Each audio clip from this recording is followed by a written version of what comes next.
अथ आषाढ़ कृष्णा योगिनी एकादशी व्रत कथा एवं महत्तम आरंभ।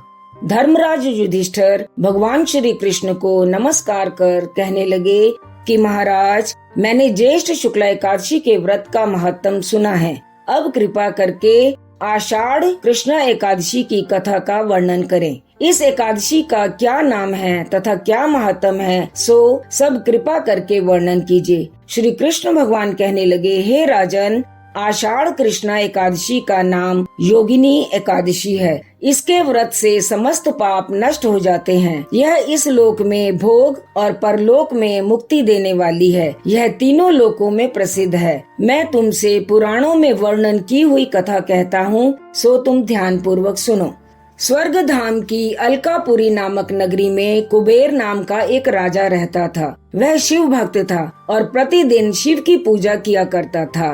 हेम नाम का एक माली पूजन के लिए उसके यहाँ फूल लाया करता था। उस माली हेम की विशालाक्षी नाम की अत्यंत सुंदर स्त्री थी। एक दिन वह मानसरोवर से पुष्प तो ले आया, परंतु कामासक्त होने के कारण वह इधर अपनी स्त्री से हास्य विनोद तथा रमण करने लगा और दोपहर तक माली पुष्प लेकर राजा के पास नहीं पहुंचा। उधर राजा उसकी राह देखता रहा। अंत में उसने सेवकों को आज्ञा दी कि तुम लोग जाकर माली हेम के न आने के कारण का पता लगाओ, क्योंकि वह अभी तक पुष्प लेकर नहीं आया है। सेवकों ने कहा कि महाराज, वह पापी अति कामी है, अपनी स्त्री से हास्य विनोद तथा रमण कर रहा होगा। यह सुनकर कुबेर ने क्रोधित होकर उसे बुलाया। माली हेम राजा के भय से कांपता हुआ उपस्थित हुआ। राजा कुबेर क्रोध के मारे, जिसके होठ कांप रहे थे, कहने लगा, अरे पापी, नीच, कामी, तूने मेरे परम पूजनीय परमेश्वर श्री शिवजी महाराज का अनादर किया है।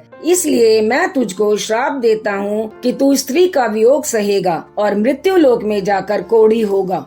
कुबेर के शाप से माली हेम का स्वर्ग से पतन हो गया और वह उसी क्षण पृथ्वी लोक में जा पहुंचा। भूतल पर आते ही उसके शरीर पर कोढ़ उत्पन्न हो गया। उसकी स्त्री भी उसी समय अंतर ध्यान हो गई, अर्थात वह स्वर्ग लोक में ही रह गई। मृत्यु लोक में आकर उसने अनेक दुख भोगे। भयानक जंगल में जाकर बिना अन्न और जल के भटकता रहा। रात्रि को निद्रा भी नहीं आती थी, परंतु शिवजी की पूजा के प्रभाव से उसको पिछले जन्म की स्मृति का ज्ञान अवश्य रहा। घूमते घूमते एक दिन वह मार्कंडे ऋषि के आश्रम में पहुंचा, जो कि अत्यंत वृद्ध थे और जिनका आश्रम ब्रह्मा की सभा के समान लगता था।